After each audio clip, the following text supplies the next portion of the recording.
Muy buenas tardes a todos. Esperamos se encuentren muy bien en unión de sus días. Hoy les damos la bienvenida a esta tercera sesión de la Mesa de Innovación. Cada semana nos reunimos y avanzamos y escalamos un nuevo nivel de estas sesiones que han sido cuidadosamente diseñadas para que caminemos juntos en un proceso de transformación. Por eso es tan importante la constancia y adherencia de parte de ustedes y de sus empresas. En cada sesión les estamos entregando a ustedes un paso a paso de esa caja de herramientas que fue la promesa de valor cuando decidimos construir esta mesa para ustedes. Herramientas que están a su disposición y las organizaciones para implementar, fortalecer o simplemente como una lista de chequeo en sus procesos de innovación, formas diferentes de pensar e instrumentos prácticos. Recuerden que estamos aquí para ustedes y por ustedes, entonces bienvenidos. La agenda que hoy vamos a tener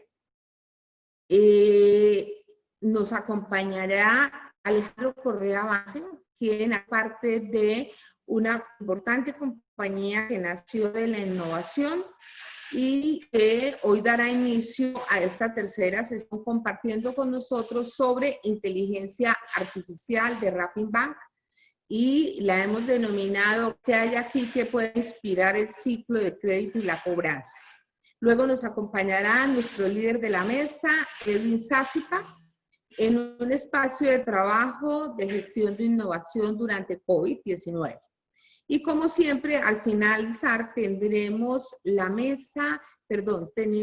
tendremos micrófono abierto para que compartamos experiencias, dudas y reflexiones. Los invito a que aprovechen al máximo estos espacios porque, como ya decíamos, es parte de esa caja de herramientas donde vamos a ir en un paso a paso para llegar a construir un paper que nos dé una ruta de innovación diferente, reinventada y creativa para nuestra industria. Sin más preámbulos, voy a dejarlos con Alejandro. Alejandro, mil gracias. Alejandro es vicepresidente de Inteligencia Artificial de Rappi y tiene una gran pasión por el aprendizaje automático, Machine Learning, y eso lo convierte en un promotor de la adopción y uso de la ciencia de datos en la red. Alejandro tiene más de 10 años aplicando el uso de la inteligencia artificial en diferentes campos, como de seguridad, en el manejo de riesgo financiero y en marketing digital. Él tiene un PhD de Machine Learning de la Universidad de Luxemburgo, ha publicado más de 20 artículos académicos en las mejores revistas internacionales sobre el tema y también cuenta con 6 patentes de uso de la inteligencia artificial en diferentes aplicaciones, además de ser profesor de maestría de Analytics de la Universidad de los Andes. Entonces, no le quito más tiempo, Alejandro, por favor, sigue, y nuevamente mil gracias, Alejandro, y a toda nuestra audiencia. Muchísimas gracias, Gloria, por la introducción. Entonces, bueno, buenas tardes a todos. Otra vez, gracias por la invitación. Quería pues aprovechar y contarles, digamos, a un modo relativamente general, qué es lo que hacemos en Rappi con AI. Les Muy seguramente mi presentación se va a partir como en 3 partes. En la primera voy a hacer una introducción en la cual puede que suene como que les estoy vendiendo Rappi, pero no es nada diferente a darles un poco de contexto. Entonces, si llega a sonar de esa forma, de una vez pido disculpas, pero aguántenme unos minutos. Después estaré hablándoles sobre algunos pues yo creo que de los éxitos del uso de AI dentro de Rappi que hemos tenido en el último año largo. Y al final, como contarles un poco de esas experiencias, de las cosas que nos ha ido bien y que no nos ha ido tan bien a la hora pues, de montar este tipo de equipos de lo que es Data Science o bueno, de Data Science o de inteligencia artificial tanto en Rappi como en otros lugares. Entonces, bueno, continúo. Les contaba más o menos unas 3 partes de la presentación. El grueso me lo va a gastar en la parte de la mitad. Entonces empecemos muy rápido. En general, nosotros existen 2 tipos de marketplaces.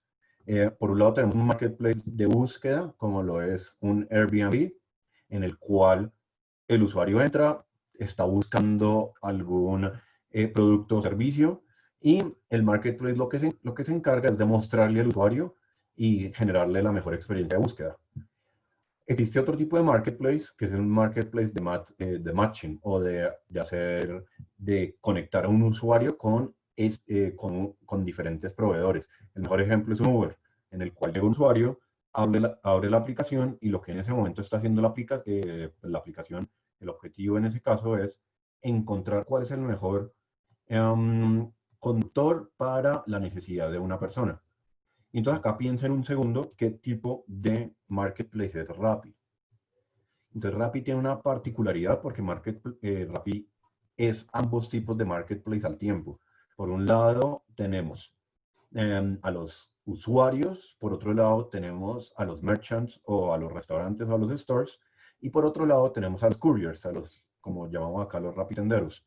Entonces, primero tiene que haber un marketplace de búsqueda para yo mostrarle al usuario qué es de lo mejor de lo que él está buscando, recomendarle cosas al usuario, ya sean restaurantes, ya sean productos. Después, yo tengo que hacer un match entre ese pedido que el usuario está haciendo y cuál es la mejor persona para que se lo entregue. Entonces, por eso decimos que es un marketplace de tres lados.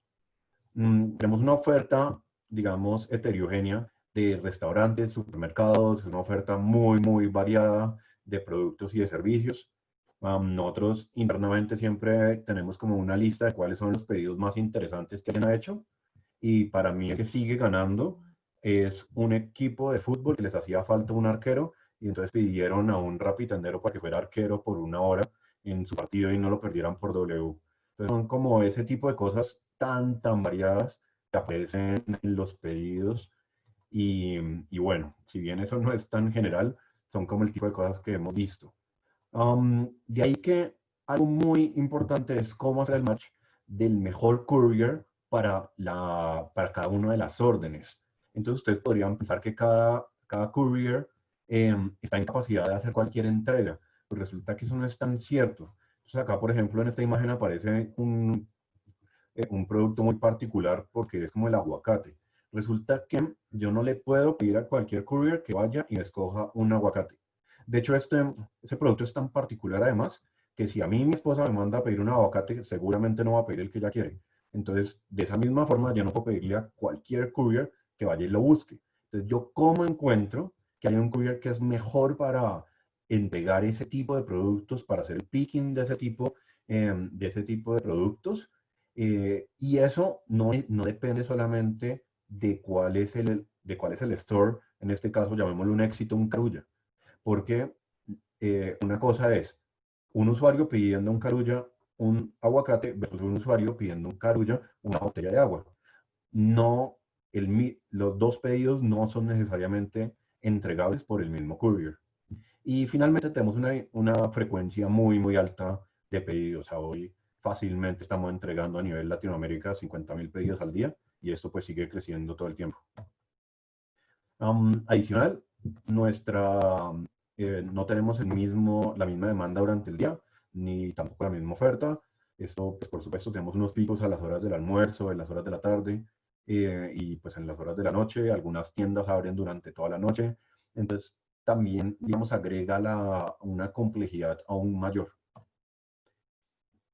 Bueno, en donde estamos, ya prácticamente estamos por toda Latinoamérica. Acá me falta pintar Costa Rica, Ecuador y Bolivia, que abrieron a principios de este año. Y bueno, y seguimos expandiéndonos.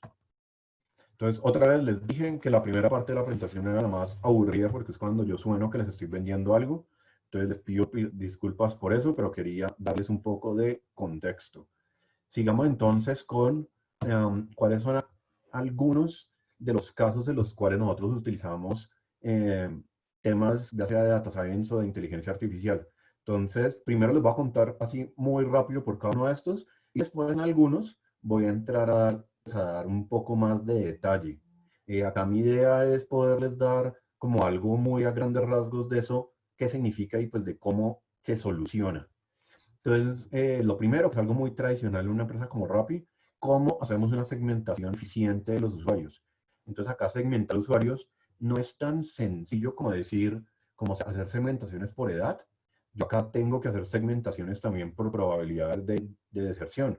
Entonces, ¿cuál es la probabilidad que si yo fallo en esta orden, el usuario después no vuelva a abrir la aplicación o inclusive la desinstale? Entonces, son ese tipo de cosas las que son más interesantes. Optimización del área de soporte. De esto les voy a contar un poco más adelante, en particular un modelo que hicimos muy interesante, pero pues el caso de uso es muy sencillo. Nosotros no podemos escalar nuestra área de soporte de una forma lineal a como escalamos nuestro número de pedidos. El algoritmo de dispatch es como el core de lo que es el sistema de Rappi, porque es el algoritmo que se encarga de hacer el match entre usuarios y órdenes. Para esto tenemos un equipo gigantesco. Ahorita les cuento también más detalles de esto. Manejo de la demanda. Entonces acá, ¿cómo hacemos estrategias para que no todos los usuarios nos pidan a la misma hora? Entonces, pues hay ciertas cosas con las cuales yo no puedo cambiar, que es que todos los usuarios me pidan el almuerzo en la misma franja horaria. Pero, ¿yo cómo hago para que los mercados, los usuarios no me los pidan para ser entregados a la misma hora? Entonces, ¿cómo doy incentivos para mover la demanda? Eh, Manejo de nuestra fuerza de trabajo. Entonces, acá nuestra fuerza de trabajo en particular son los que nosotros llamamos los choppers. Entonces, los choppers son aquellos empleados de Rappi que están físicamente, que ustedes seguramente habrán visto en un éxito, en un Carulla, que son personas que físicamente están allá eh, haciendo el picking de las órdenes y que después cuando llega un courier, que es el que efectivamente va y la lleva a su destino. Entonces, acá de los retos que tenemos es eh, ¿cómo escogemos cuántos pickers o choppers necesitamos? ¿A qué horas deben estar trabajando y en qué tiendas deben estar trabajando? Entonces, pues nosotros tenemos ahí, entre comillas, una ventaja. Yo puedo mandar un chopper de un éxito a una PriceMart, pero ¿cuándo lo hago? ¿Cómo lo hago para que sea eficiente? Estimación de tiempos de entrega. Entonces, esto puede sonar sencillo porque hay dos partes que componen la estimación del tiempo de entrega. Por un lado está el tiempo de desplazamiento. Entonces, ese digamos, es fácil, porque ya existen muchas herramientas para saber cuánto demora una persona de desplazarse del lugar A al lugar B. El reto consiste en cuál es el cooking time de un plato. Entonces resulta que yo tengo que estimar cuánto se va a demorar en estar listo el plato. Esto depende, en la mayoría de los restaurantes, depende de la hora del día, depende de la demanda que en ese momento se tiene en el restaurante. Entonces, pues no es tan trivial. Y también depende de la complejidad del plato. Entonces, yo termino aprendiendo a qué tan eficiente es el restaurante a la hora de sacar las órdenes. Y esto tiene una variabilidad pues muy alta. Entonces, es una parte muy interesante, pero a la vez muy compleja. Recomendación de restaurantes es una de las cosas más importantes. Ahorita les cuento un poquito de un algoritmo que hicimos internamente. Acá ustedes lo pueden imaginar como si usted, cuando uno se mete a la página de Amazon o Netflix o del mismo Spotify, siempre nos hace recomendaciones de cuáles son aquellas otras cosas que nos podrían interesar. Eso es algo muy importante en un marketplace como Rappi. Entonces tenemos recursos muy fuertes trabajando allá. Algo que también les contaré con más detalle, cómo la data de una super app como el Rappi puede ser utilizada para generar scores de riesgo. Después, cómo utilizo información e incentivos para mover a los couriers, para tenerlo en los lugares en los cuales yo quiero que estén ubicados. Y finalmente, el área de Growth Marketing. Una empresa como Rappi se conoce globalmente como una empresa que está en estado de hypergrowth. Entonces, esto implica que una de las áreas más importantes es lo que llamamos el área de crecimiento, el área de growth. A hoy, casi la mitad de los data scientists de Rappi los tenemos trabajando en esta área.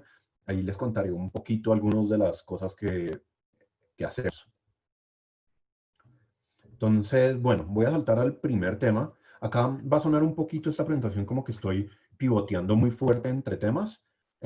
Tampoco se trataba de hacer un análisis muy profundo desde el punto de vista algorítmico de un solo tema, porque eso me tomaría un poco más de un par de horas. Entonces lo que voy a hacer es que va a durar unos 5 o 10 minutos contándoles, dándoles más detalles sobre algunos de estos problemas con los que nos tenemos que enfrentar en Rappi y dándoles también insights de cómo los solucionamos. Entonces, lo primero del algoritmo de dispatch es, yo quiero hacer un match entre órdenes y couriers. ¿Cuáles son los retos que yo tengo? Por un lado, tengo una oferta, una demanda estocástica. Yo no sé cuándo van a llegar las órdenes. Por otro lado, yo tengo una oferta también estocástica. Acá recuerden que los couriers se meten a la aplicación y desde el punto de vista de la aplicación son también usuarios de la aplicación. Yo desconozco en qué momento se van a estar conectando. Tengo una flota heterogénea. Yo entrego órdenes en algunos lugares a pie, en bicicleta, en moto o en auto. Entonces, ¿cómo hacer ese match teniendo en cuenta ese tipo de cosas? Esto al final es un problema que llamamos de optimización dinámica. Y continuando dándoles más información de qué es lo que hacemos, entonces les decía, entran diferentes tipos de órdenes, tenemos diferentes tipos de couriers. El algoritmo de dispatch entonces hace en general los siguientes pasos. Entonces lo primero que tenemos que hacer es una optimización para determinar cuáles órdenes pueden ser empaquetadas. ¿Qué significa esto? Si yo tengo a la misma hora de la misma oficina me están pidiendo hamburguesas del Corral, pues ¿por qué yo voy a mandar un courier por cada orden? Yo voy a dar un mucho mejor servicio con mucho mejor costo si las logro empaquetar y entregar al tiempo. Eso suena, es muy obvio, tiene ciertos retos. ¿Cómo defino cuáles órdenes pueden ser empaquetadas? Entonces, como las órdenes no me van a llegar exactamente al mismo instante de tiempo, sino me van a llegar con un espacio de segundos a minutos, entonces, ¿cuánto tiempo espero para empaquetar? Entonces, eso de por sí ya es un reto. Lo siguiente, no todos los couriers tienen una maleta lo suficientemente grande para poder meter varias órdenes al tiempo. Entonces, otro factor que toca optimizar. Y lo último, algunas órdenes me permitirán esperarme un poco más de tiempo y las puedo empaquetar. Entonces, piensen en órdenes de algunos productos no perecederos de Carulla o productos no refrigerados en conjunto con alguna orden de algún restaurante que tampoco venga particularmente refrigerado. Entonces, toda esta información yo la tengo que meter al algoritmo de optimización. Y pues de hecho es un algoritmo muy robusto para poder optimizar todo esto al tiempo. Efectivamente, para poderlo optimizar tenemos un reto adicional. Cuando yo ejecuto el algoritmo de optimización, resulta que yo estoy revisando todas las órdenes que estén abiertas en ese momento del tiempo con todos los couriers que estén disponibles. Eso, cuando ya estamos hablando un día laboral o inclusive un día de fin de semana, a la hora del almuerzo, ya estamos hablando que esta red que se termina creando de posibles órdenes con posibles couriers, fácilmente me llega a componer millones de posibilidades de quién puede entregar qué orden. Entonces resulta que para yo poder hacer esto de una forma eficiente, como a mí este algoritmo me toca ejecutarlo casi que en tiempo real, utilizamos un proceso que se llama el prospector, que significa eliminar aquellas órdenes que no puedan ser entregadas por un courier en particular, tal que el algoritmo pueda ser estimado casi en tiempo real.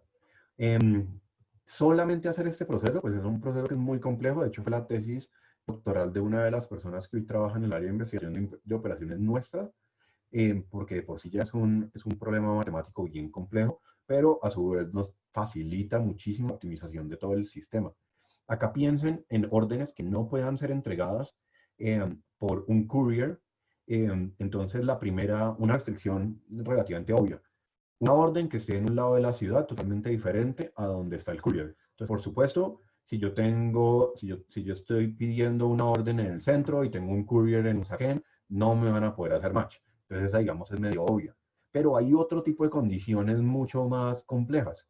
Entonces, por ejemplo, en Bogotá no para tanto, pero por ejemplo en Lima, yo tengo muchos restaurantes que están en Barranco, que eso más o menos tiene un diferencial de altura de unos 400, 500 metros con Miraflores. Entonces, un courier en bicicleta, no, por más cerca que sea, yo no lo puedo poner a subir esa montaña cada vez que quiero entregar una orden. Entonces, yo necesito que el sistema optimice este tipo de condiciones. Acá en Bogotá se dan algunos lugares en Rosales muy arriba que yo definitivamente no puedo mandar a un courier caminando o en bicicleta.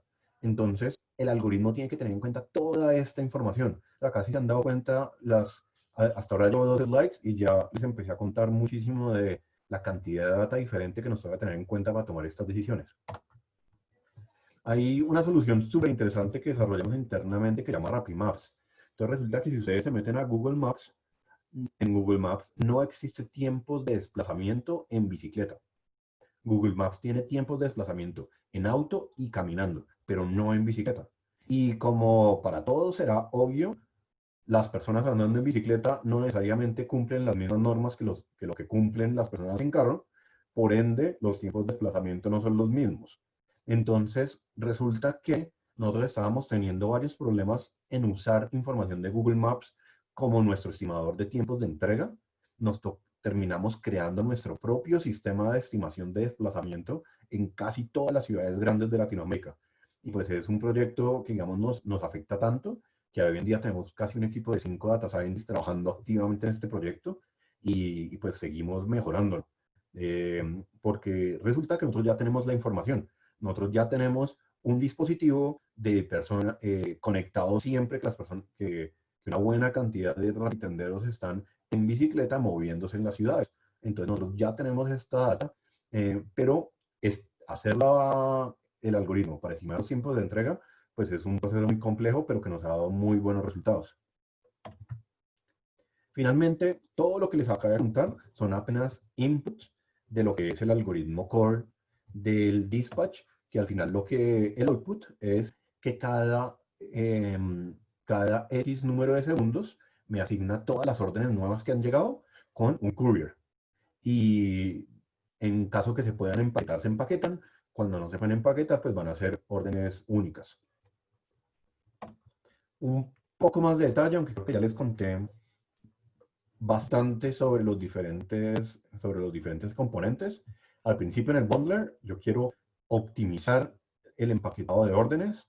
Después a mí me toca utilizar este algoritmo que se llama el prospector para poder hacer que el sistema se pueda optimizar, o si no, de lo contrario, no existe un computador lo suficientemente grande para optimizar todo el sistema en tiempo real. RapidMaps, lo que les cuento, un sistema súper interesante que nos tocó desarrollar. Y finalmente el dispatch, que está optimizando la siguiente función. Queremos minimizar los tiempos de entrega promedios, maximizando la productividad, más teniendo en cuenta otro tipo de condiciones que, la verdad, cada vez las hacemos más complejas. Entonces, por ejemplo, hoy en día, nosotros también queremos que el sistema optimice la probabilidad de cancelación de la orden. Entonces, no todas las órdenes tienen la misma probabilidad de ser canceladas.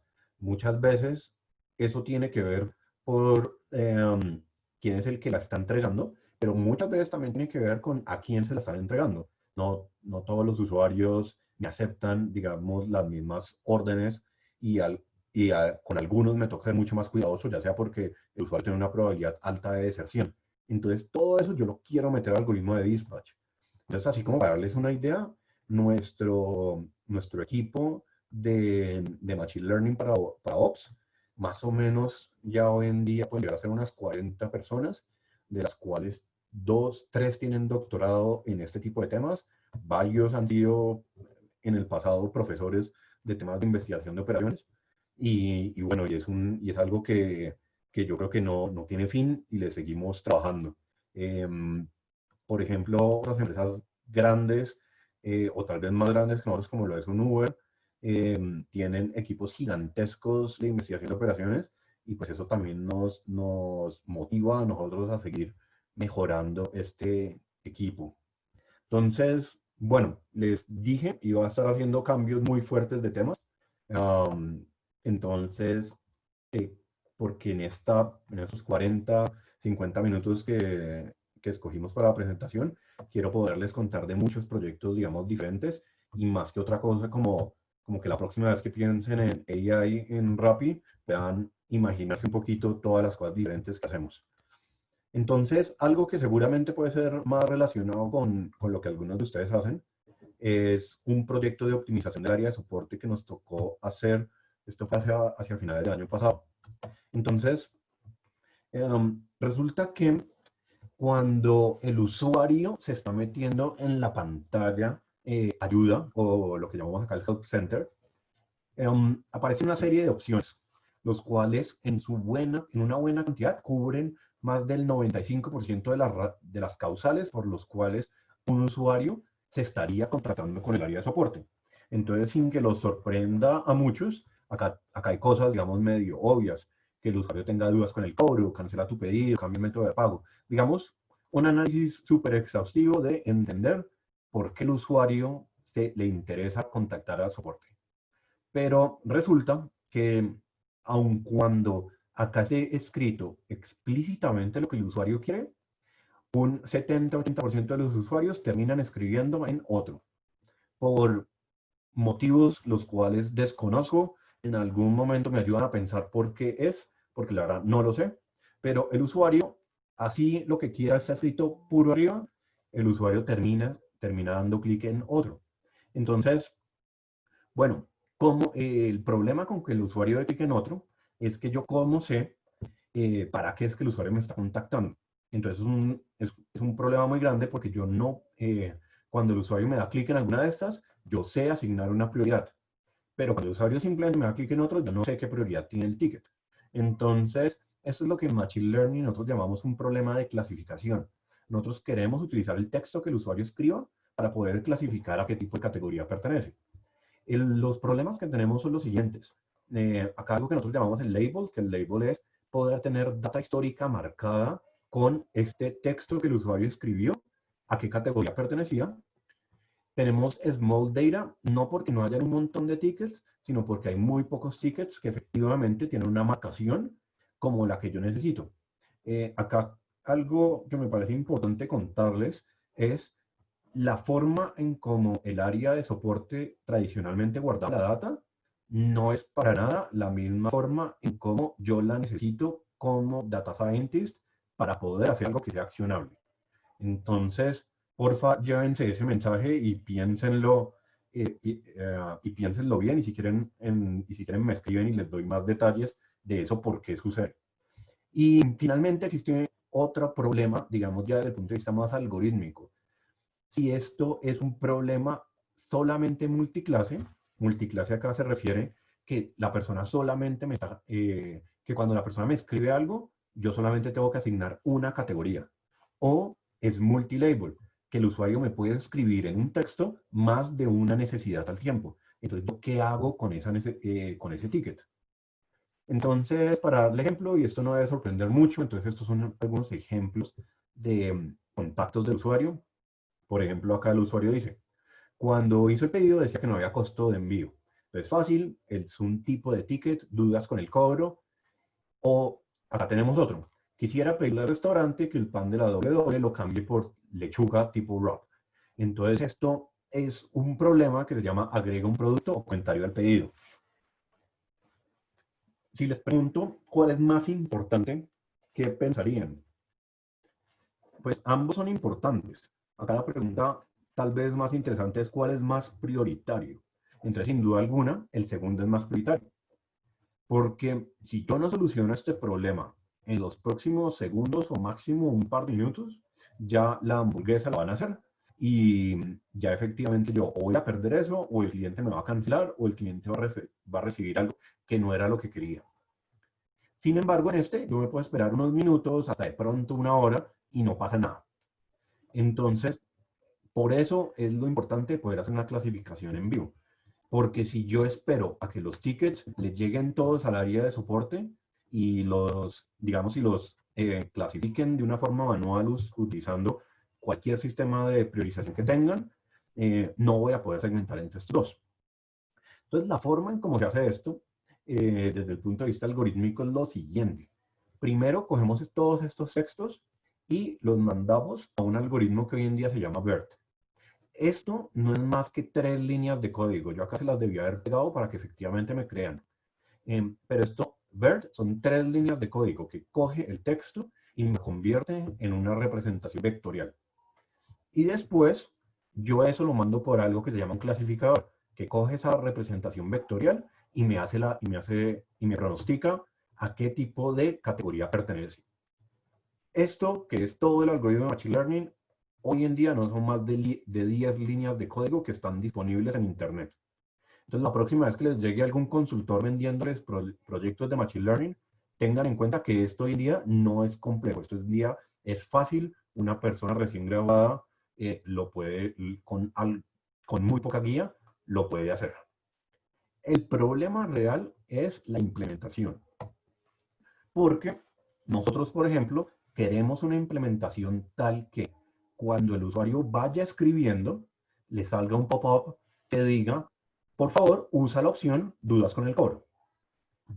El problema es cómo hago para implementar esto prácticamente en tiempo real, no en el backend, sino en el front, sin hacer ninguna llamada a ninguna API, sino efectivamente correr esto en el dispositivo. Entonces, hoy en día, esto que les estoy contando de la implementación es prácticamente el 90% del tiempo de hacer un proyecto. El modelo de Machine Learning ya si toma un 10% de tiempo es mucho, y esto tómenlo viniendo de alguien que hizo el doctorado en esta parte. Entonces me gasté 4 años haciendo un doctorado en esto y hoy en día estos son 10 líneas de código. El punto importante es este. ¿Cómo lo implemento?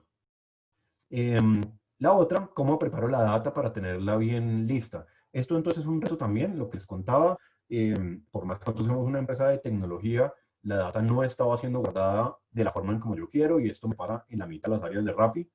La forma en como el desarrollador almacena la data no es lo mismo de como el científico de datos la necesita. Y ese, digamos, es yo creo que un reto más grande que si lo tenemos nosotros, realmente lo tienen prácticamente todas las empresas con mayores grados de dificultad. Entonces, otra vez, yo creo que esto es súper interesante. No, también me podría gastar horas explicándoles con detalle qué es lo que está sucediendo acá por debajo, pero en serio, son 10 líneas de código para poder hacer esto. Ese no es el problema hoy en día. El problema es uno cómo lo implementa correctamente. Bueno, voy a hacer un salto otra vez fuerte de tema. Si hubieran querido seguir en este tema, les pido 1000 disculpas. Voy a seguir entonces con algo que me apasiona muchísimo, que se llama sistemas de recomendación, en particular recomendación de restaurantes.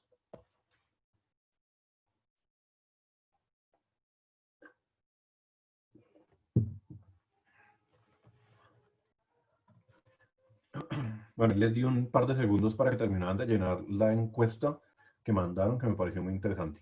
Entonces, yo quiero poder llenar el siguiente carrusel en la aplicación. Que sea un carrusel que diga, porque te gustó hamburgers, a ti te puede gustar esto o esto o esto. Esto es algo que yo creo que ustedes ya están familiarizados. Cuando uno mira Netflix, les va a decir, personas que vieron esta serie también vieron estas. Y pues bueno, sin duda alguna el mejor ejemplo es Amazon con los libros. Tal vez el primer sistema de recomendación importante fue el de Amazon de recomendar libros a las personas de una forma totalmente individual. Entonces acá sale el siguiente, de acá sale el siguiente reto. La primera pregunta es, si yo quiero recomendarle un restaurante a alguien, yo tengo que poder definir alguna medida para decir que hay qué tan similares son dos restaurantes. Entonces piensa en un segundo. ¿Qué significa que dos restaurantes sean similares? Y lo siguiente, ¿cómo poder expresar eso con una medida, llamémoslo, similar a una correlación? Entonces, resulta que es un problema complejo. Porque entonces yo quiero, la primera opción es, bueno, yo puedo mirar los menús de los restaurantes y poder decir, pues dos restaurantes que tengan un mismo menú, o bueno, un menú muy similar, deben ser restaurantes similares. Eso, pues, es una métrica interesante. Nosotros inclusive la usamos para muchas cosas, pero tiene un problema. No todos los restaurantes explican los platos de la misma forma. Entonces ustedes pues, lo habrán visto. Hay restaurantes que explican muchísimo todo un plato. Habrá restaurantes, no sé, como un Andrés Carne de Res que hace una explicación totalmente diferente a como lo hace un McDonald's o un Corral de una hamburguesa. Entonces, no es tan trivial como solamente estar mirando el menú. Entonces, lo siguiente es restricciones de tiempo y de distancia. Entonces, acá tenemos un problema. Yo no le puedo recomendar un restaurante a alguien que el restaurante esté al otro lado de la ciudad. Yo solamente le puedo recomendar un restaurante a alguien que esté, digamos, cerca. Y lo siguiente es un problema que llamamos serendipity. Entonces, esta palabra no existe en español, pero tiene que ver con la posibilidad de explorar o de descubrir algo nuevo. Entonces, yo quiero permitirle al usuario que solamente pide hamburguesas, que a lo mejor puede haber algo que también le pueda gustar. Entonces, ¿cómo permito que el usuario descubra cosas nuevas y no que se quede en su nicho de productos? Esto no es un problema muy poco trivial, es realmente uno de los problemas más complejos cuando uno está haciendo un sistema de recomendación.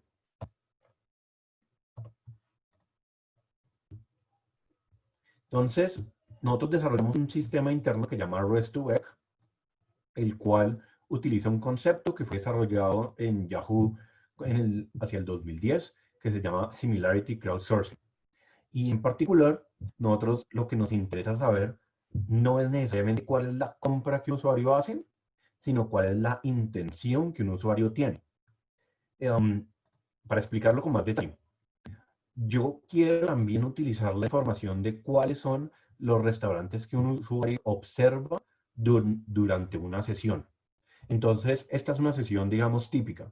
El usuario se mete a la aplicación, abre diferentes restaurantes, busca diferentes platos, pero al final termina haciendo una compra pues solo en uno. Si bien el evento de comprar es más importante, los eventos anteriores también me están dando información de cuál es la intención que un usuario tiene. Entonces, yo cómo capturo esta información para poder tomar decisiones y para poder hacer recomendaciones. Entonces, lo que hacemos es capturamos estas sesiones de muchísimos usuarios eh, para que la información, digamos, sea bastante útil. Lo que nos toca hacer es que ponemos de una forma medio aleatoria todos los restaurantes y miramos qué es lo que el usuario usa para entender mejor cuál es esa intencionalidad del usuario.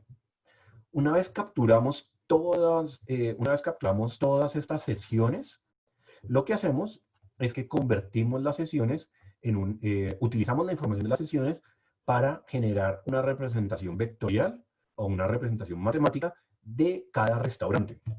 Esto en particular es un proceso que en Machine Learning se llama crear un embedding, que me permite obtener para cada restaurante básicamente un vector de números que me está representando a ese restaurante. Una vez yo ya tengo ese vector de números, yo puedo entender cuáles son las compras, ahora sí que un usuario ha hecho, calcular una distancia entre los restaurantes a que el usuario va con todo el resto de restaurantes. Y de esa forma poder rankear cuáles son los restaurantes más probables a los que el usuario no ha ido, pero que ahora el usuario sí quisiera ir.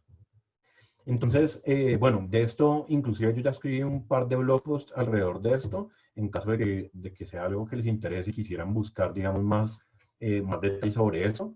Ya es un tema, digamos, un poco más complejo el cómo hacer este salto, pero en ese blog post, digamos, lo cuento con un poquito más de detalles si es algo que les interesa.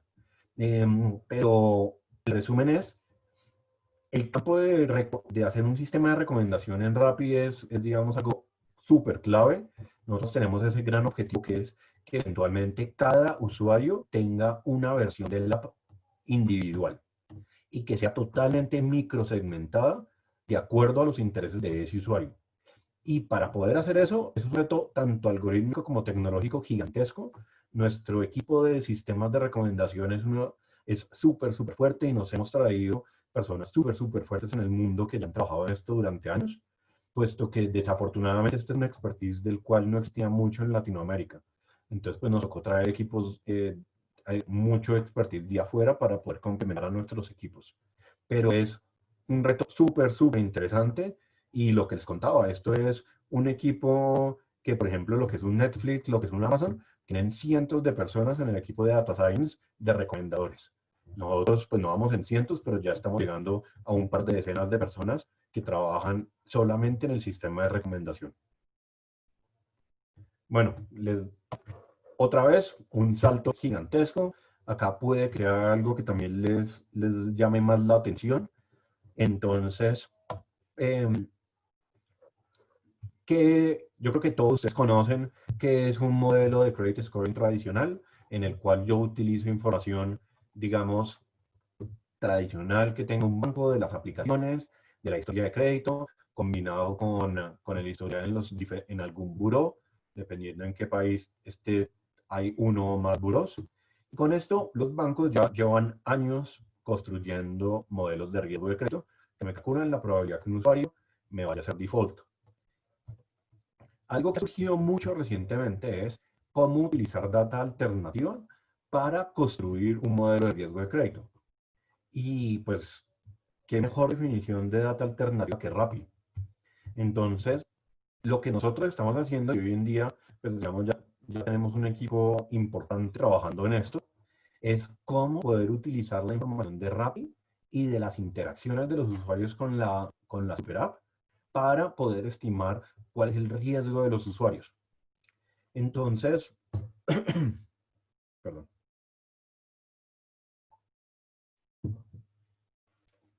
Esto no es, esto no es solamente, digamos, un ideal nuestro, sino esto es prácticamente el core de una de nuestras grandes apuestas, que es cómo convertir esta data en data que sea útil desde el punto de vista crediticio. Entonces, en particular, es algo en lo que yo estoy trabajando mucho en la construcción de este tipo de modelos. Para darles una idea, una de las primeras iteraciones que hacemos es cómo extraer la mayor cantidad de variables que ya no son variables tradicionales, sino son variables muy de lo que ustedes se imaginen que uno puede extraer pues del app, ya sean cosas como las órdenes que los usuarios hacen con las interacciones con la misma app. Nosotros pues tenemos una ventaja. Si ustedes se ponen a pensar cuántas veces ustedes abren mensualmente su app bancario, pues al menos yo no abro más de 2 o 3 veces al mes el app de mi banco. Pero ¿cuántas veces yo abro al día Rappi? Yo hoy en día estoy abriendo 5 o 6 veces al día Rappi. Entonces la cantidad de información de flujo de data que se puede capturar con una super app como lo de Rappi, pues es gigantesco. Entonces acá muy por encima, algunas de las variables que se pueden extraer con lo que es Rappi. Hoy pues vamos como en 500 que hemos encontrado que sirven, pero pues seguimos en este proceso. Y finalmente esto es una gráfica que saqué de un paper de investigación que estamos a punto de terminar. Todavía no se lo puedo compartir, pero se va a hacer público apenas el journal lo acepte. Eso por lo menos un par de meses. Pero esto es el resultado medido en KS de la diferencia entre un modelo de riesgo de crédito estimado solamente con información del buró, con la información del buró más rápido, utilizando data de 5 países diferentes. En general, lo que muestra es que la información de un super app más o menos me está dando entre 3 y 4 puntos de KS adicionales de lo que yo obtengo utilizando solamente información de un buró de crédito. No es sorprendente si ustedes se ponen a pensar toda la información que se puede capturar con una super app. Y las diferentes barras me están mostrando estos resultados medidos, segmentados por diferentes tipos de la población. Si ya es población con un dispositivo móvil, digamos, de baja gama o de alta gama, con una estimación de ingreso baja o alta, o con un consumo de Rappi bajo o alto. Entonces, pues hay segmentos en los cuales la información de Rappi es muy, muy útil. Y pues, bueno, esto, digamos, es algo súper, súper valioso para nosotros, que esta gráfica se va a hacer pública otra vez en un par de meses acabamos de terminar el paper de investigación que desarrollamos con un par de universidades y que pues seguimos trabajando en esto.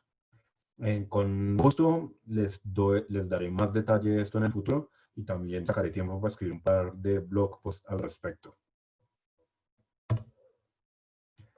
Bueno, Edwin, ¿usted me recuerda cómo es nuestro tiempo? Ya nos quedan 15 minutos para acabar la mesa, entonces ya hay que ir cerrando también. 15 minutos incluyendo preguntas.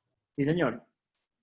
Bueno, desconozco si ya nos están llegando preguntas, pero entonces voy a gastar 3 minutos más contándoles otro tema que es interesantísimo y que pues puede ser útil para ustedes. Si bien lo voy a contar un poco rápido, espero que me capturen la idea en general.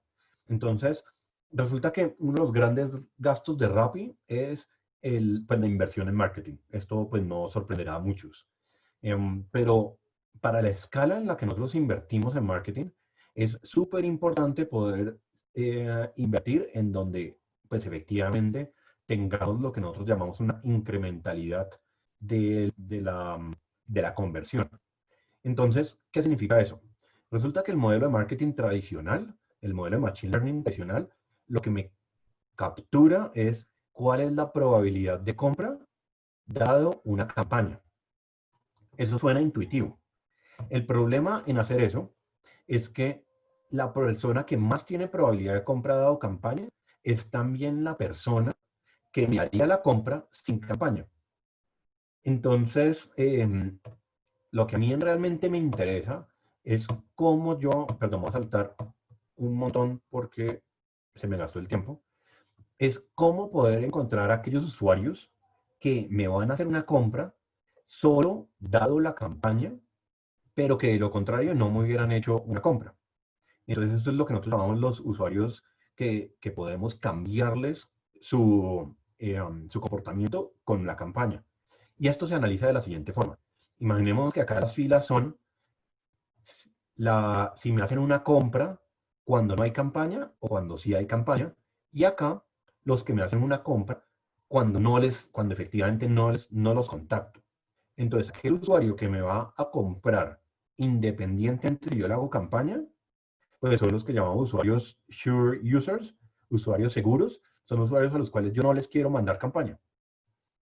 Por otro lado, los otros obvios son aquellos usuarios que nunca me van a comprar, entonces tampoco nunca los quiero contactar. Los más interesantes son aquellos usuarios que solamente me van a hacer una compra si yo les hago campaña, que de lo contrario no lo hubieran hecho. Entonces, el problema es que este grupo de usuarios no es un grupo de usuarios que sea observable directamente en la data. En la data yo solamente puedo observar a aquellos usuarios que me compran dado oferta o que dado no oferta me compran, pero no la combinación de las dos. Entonces, para esto, nosotros, digamos, es lo que les contaba, este tipo de metodologías es lo que nos ayuda a maximizar lo que es la incrementalidad de los resultados. Lo que queremos entonces encontrar es cómo poder atacar solo a estos usuarios. Esto se soluciona y pues acá lo voy a explicar muy rápido. Si quieren, de esto escribimos como 3 blog posts hace poco. Yo necesito construir 2 modelos de Machine Learning diferentes. Primero un modelo que me diga cuál es la probabilidad de compra dada oferta, otro que me diga cuál es la probabilidad de compra dada la no oferta, y después poder combinar estos 2 modelos. Por lo general se hace utilizando la resta de las 2 probabilidades. Esto requiere un poco más de trabajo porque me requiere hacer una experimentación muy bien diseñada para que las bases de datos me permitan construir estos 2 modelos de una forma independiente, pero una vez yo lo logro hacer, los resultados son muy, muy buenos.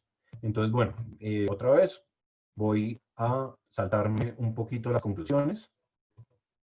Estos son, digamos, un poquito cuáles son las experiencias de lo que es pues, hacer buenos proyectos de data science o de AI dentro de las compañías. En particular, lo que pues, hemos aprendido en Rappi en los últimos años. Entonces, lo más importante tal vez es cómo definir cuáles van a ser los stakeholders y las métricas de éxito. Casi nunca un proyecto de AI genera resultados en el corto plazo. Entonces, si yo no tengo un apoyo de prácticamente el C-level de la compañía, es muy difícil yo lograr tener éxito en estos proyectos. Muchas veces los data scientists se botan a hacer proyectos sin definir un baseline. Muchas veces, al no tener claro cuál es, como esa forma en como yo lo voy a comparar, es difícil saber cuáles efectivamente los resultados que yo estoy obteniendo. Algo que sucede hoy en día, muchas veces hoy en día, si un proyecto no tiene la palabra Machine Learning metido, entonces el proyecto no vale la pena hacerlo. Por favor, olvídense de esto. No es necesario que un proyecto tenga Machine Learning para que sea un proyecto de analítica exitoso. Esto es importantísimo. Cómo empezar con un modelo sencillo y tener muy clara que la infraestructura funcione. Entonces, un típico problema es tener un equipo de data science haciendo estos proyectos y cuando lo terminan, ahí sí yo los contacto con el equipo de desarrollo. Muchas veces el equipo de desarrollo se demora mucho más tiempo en tener, pues digamos, en poder implementar una solución de Machine Learning. Entonces, lo que nosotros hacemos es que la primera versión de el proyecto o del modelo de Machine Learning es la versión más sencilla y más rápida que podemos hacer, tal que el equipo de desarrollo pueda empezar a trabajar desde antes que el modelo esté bien hecho y que puedan y poder así acortar los tiempos de desarrollo casi que a la mitad. Entonces, una súper recomendación que por favor no esperen a que esté listo el proyecto de Machine Learning para empezar a pensar en implementar. Construir estos proyectos y estas capabilities es un proceso iterativo. Lo que les decía desde el principio, esto hoy en día estos proyectos tienen que estar soportados desde el C-Level. Y pues, por ejemplo, algo que yo les cuento a personas que son estudiantes míos o pues personas que han trabajado conmigo cuando me están preguntando si vale la pena irse a trabajar a la empresa A o B. Casi siempre la respuesta que les estoy dando es, miren qué tanto conocimiento tiene de Machine Learning el CEO de la compañía para tomar la decisión si es un lugar en donde va a ser exitoso y qué tan exitoso van a ser este tipo de proyectos. Suena fuerte porque lo es, porque a veces no, las empresas se botan a contratar a un súper genio en temas de Machine Learning, pero si desde la cabeza de la compañía no entienden qué significa Machine Learning, es muy difícil que estos proyectos sean exitosos. Esto va más del lado al que efectivamente desarrolla los modelos. Es muy fácil encontrarse con un matemático, con un físico, que se enfoca en qué tan complejo es el modelo, en tratar de explicar la complejidad del modelo. Pero resulta que al área de negocio no le importa esto. Al área de negocio le importa el resultado financiero que me está generando este proyecto. No qué tan complejo, qué tan no lineal, qué tan la última tecnología que esté usando. Eso es algo que en realidad al área de negocio nunca le importa. Lo cual, y está bien. No hay que tener miedo en hacer estos proyectos grandes. Una vez se logra iterar de una buena forma, los resultados son muy exitosos. Y finalmente hay que aprender cuándo parar. Esto también va para esas personas de Data Science que están muy metidas en estos proyectos. Hoy en día, casi que en Rappi, nunca tenemos una versión 2 de un modelo. ¿Por qué? Porque resulta que la versión 1 es suficiente para generar mucho valor y tenemos tantos proyectos que queremos hacer que nos genera más valor como compañía saltar y hacer ahora la versión 1 de otro proyecto diferente a seguir iterando en sacar versión 2 o 3 y 4 de alguno que ya está en producción. Y no solamente nos sucede a nosotros, sino sé que les sucede a mucho.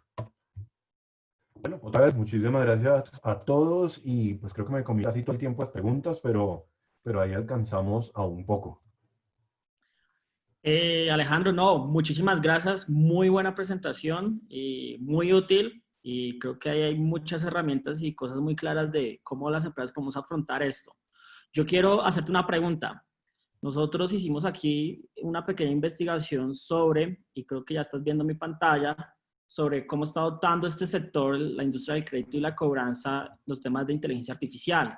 Y obviamente por el sentido del negocio, donde vemos las mayores aplicaciones son en temas de gestión de riesgo, es decir, muy en el middle office y cosas relacionadas con temas de adquisición de clientes, pues es donde hay menos adopción, menos capacidades, menos implementaciones. Si miramos esto con los modelos de negocio innovadores, como las fintechs y todos estos nuevos jugadores, el tema cambia. Ellos están invirtiendo todas sus capacidades de inteligencia artificial en el front office, es decir, en el relacionamiento con el cliente. Ahí, ¿tú qué consideras? Que en realidad uno debería, si uno tiene los recursos, estas empresas normalmente podemos tener los recursos totalmente limitados y queremos empezar a indagar en el mundo de la inteligencia artificial y machine learning, deberíamos meternos más en aprovechar, resolver problemas en el front, problemas en el relacionamiento con los clientes, o más bien resolver temas desde el back o el middle. ¿Tú cómo ves eso? Listo, me parece una pregunta muy, muy interesante. Yo creo que vale la pena hacer, puede volver a poner su slide, que me perdí. Vale Sí, la ahora pena, sí. vale la pena invertir en Machine Learning para riesgo cuando yo tengo una data diferencial. Si yo tengo data diferencial como lo puede ser, pues otra vez, un Rappi, pues vale la pena hacer esta inversión porque yo voy a poder obtener una diferencial en mis resultados. Pero si mi data es la misma, llamémoslo, del buró de crédito que tienen todos los competidores, tal vez no necesariamente vale la pena hacer esta inversión adicional. En adquisición de clientes, nuestro equipo de marketing online utilizando AI es fuertísimo. Existen muchísimas herramientas hoy en día que muchas inclusive me permiten a mí montar mis propios modelos. Es importantísimo gastarle a esto porque cada vez se vuelve más importante cómo yo pago de una forma inteligente por buenos leads que estén viniendo de la adquisición, por buenas campañas para comprar buenos clientes y, y ya se vuelve algo que es una ventaja competitiva, porque entonces, pues en mi caso, tanto yo como Uber Eats, como Globo, todos podemos ir a pagarle a Google para poner un ad, pero ¿cuál es mejor, cuál ad me da mejor resultados y cómo yo segmento mejor a quién se lo estoy mostrando? Ya se vuelve tan core de nosotros que nosotros tenemos nuestra propia área para eso. Y entiendo perfectamente por qué el sector fintech se está moviendo hacia allá. Es súper recomendado que empiecen a considerar esto. Idealmente poder desarrollar estas capabilities in-house, pero pues no lo es fácil, tampoco lo es fácil para nosotros. Entonces, pues seguramente inicialmente cogiendo alguna empresa digamos, que ya tenga expertise internacional en esto. Por otro lado, dado que esto de adquisición online, pues de una u otra forma está muy avanzado en otros países y en otras industrias, pues vale la pena también entender qué es lo que ellos hacen para nosotros pues poderlo hacer también. Entonces, pues este slide está muy interesante, Edwin, me llama mucho la atención varias de las cosas que están poniendo acá. Listo. Y otra pregunta de David Escobar, y esto también tiene mucho sentido. Para todo proyecto de inteligencia artificial, ¿ustedes hacen un P&G o hacen aquí él pregunta, ¿cuál es la rentabilidad que han encontrado aproximadamente de los proyectos que están implementando? Al final, Una ¿cómo buena miden pregunta. el ingreso esperado del proyecto que estás implementando? No, es una buena pregunta, David. Realmente nosotros no lo hacemos.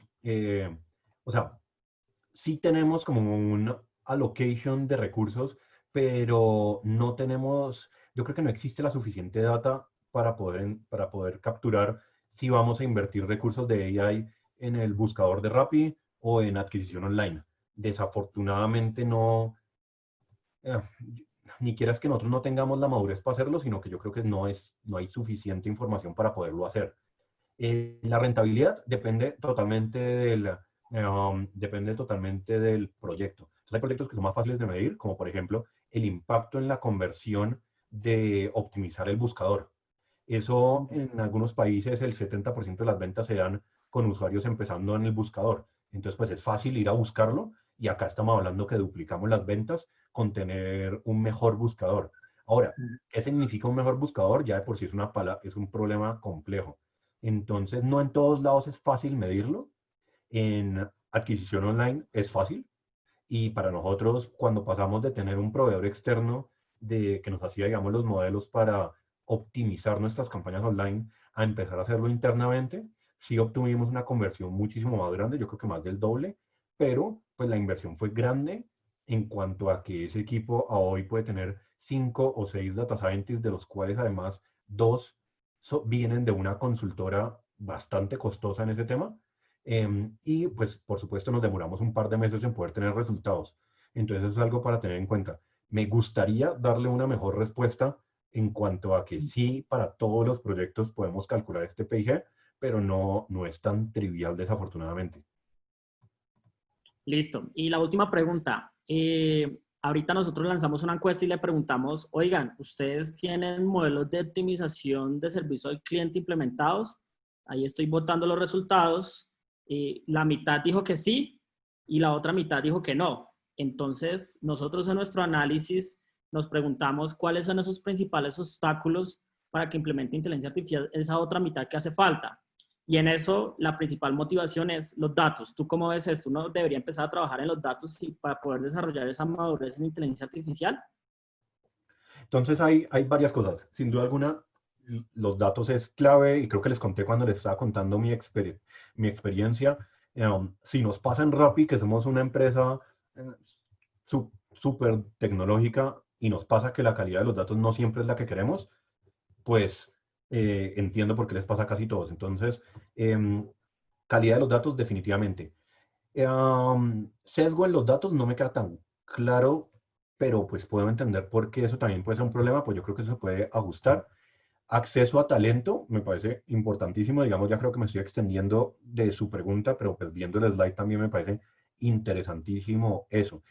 Yo creo que algo clave y una buena recomendación que no cuesta, o bueno, que no cuesta mucho, es algo que nosotros hemos hecho, que inclusive lo está haciendo hasta el gobierno a nivel de presidencia.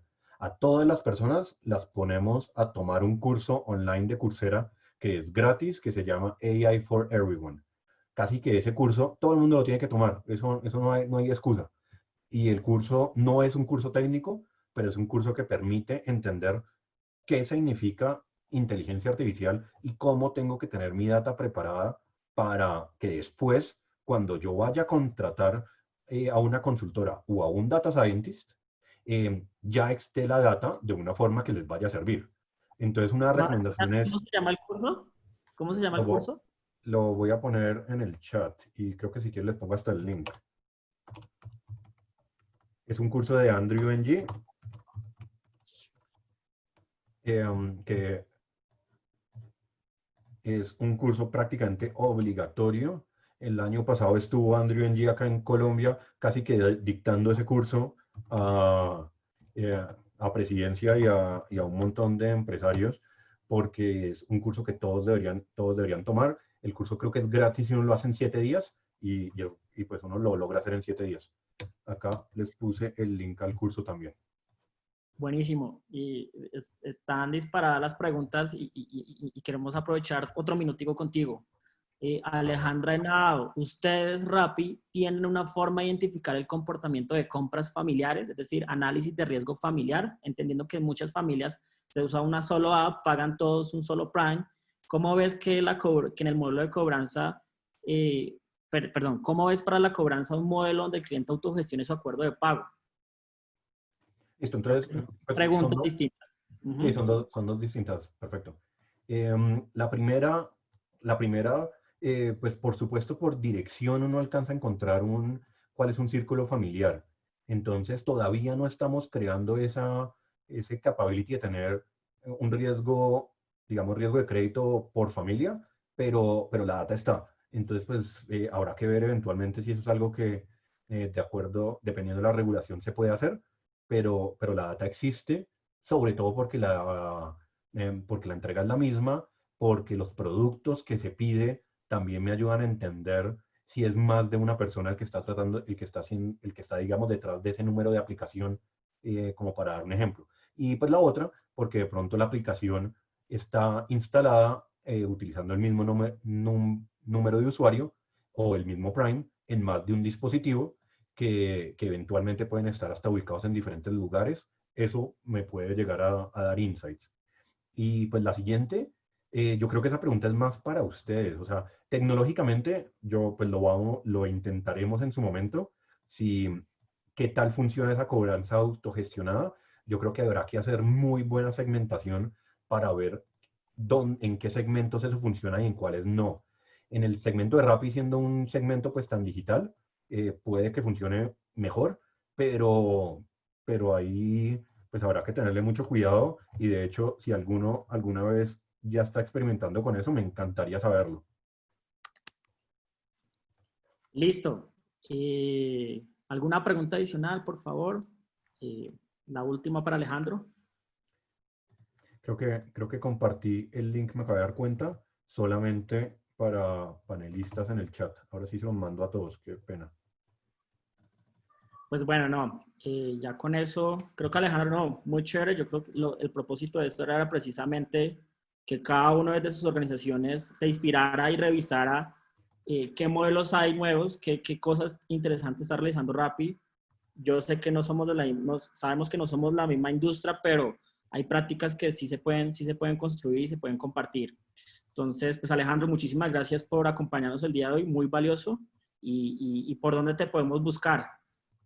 Entonces, les acabé de compartir tanto el link del curso de Coursera como el link a estos slides. Y por supuesto, no uso muchas redes diferentes a LinkedIn, pero por ahí con todo el gusto les contesto más preguntas, más cosas. Si tienen algo muy particular también, con todo el gusto me escriben un mail y lo hablamos. Listo, Alejandro. Bueno, muchísimas gracias, Alejo. No, con todo gusto. Que esté muy bien. Con esto pues finalizamos la sesión de hoy. Doctora Gloria, si te quieres despedir. No, pues fantástica la presentación de Alejandro, por tu tiempo. Gracias, Edwin, por presentarnos a Alejandro. Realmente ha sido un abrebocas de lo que es AI en Rappi, pero más allá de ello, la forma tan fácil que nos explica y nos motiva para hacer soluciones de Machine Learning en la industria y que es sumamente aplicable a nuestro sector. Nuestro sector tiene una data diferencial que no creo que ningún buró la tenga, pero también nos da tips para que nuestros científicos de datos trabajen en la organización de esa data para adecuarla realmente a lo que obtiene y requiere esta industria. Gracias de verdad por compartirnos sobre sus proyectos y especialmente tips como de que es clave el entendimiento y apoyo del CEO para un proyecto de Machine Learning. Y bueno, nos tocó hacer el curso en Coursera. Muchas gracias. Con todo el gusto. Gracias a Hasta todos luego. los participantes, a ti Alejandro. Edwin, no sé si quieres algo de cierre porque teníamos tantas cosas por comentarles, pero no quise interrumpirlo porque estaba fascinada escuchando a Alejandro. No se preocupen, recuerden que todo este material está en innovación.colcode.com, están las grabaciones, las presentaciones, los contactos y bueno, nos vemos dentro de 8 días. Tenemos una sesión, un tema bastante interesante, el futuro del trabajo. Vénganse bonitos porque vamos a hacer una actividad. Entonces, nos vemos dentro de 8 días, jueves 4 de la tarde. Feliz tarde. Hasta luego. Gracias. Adiós.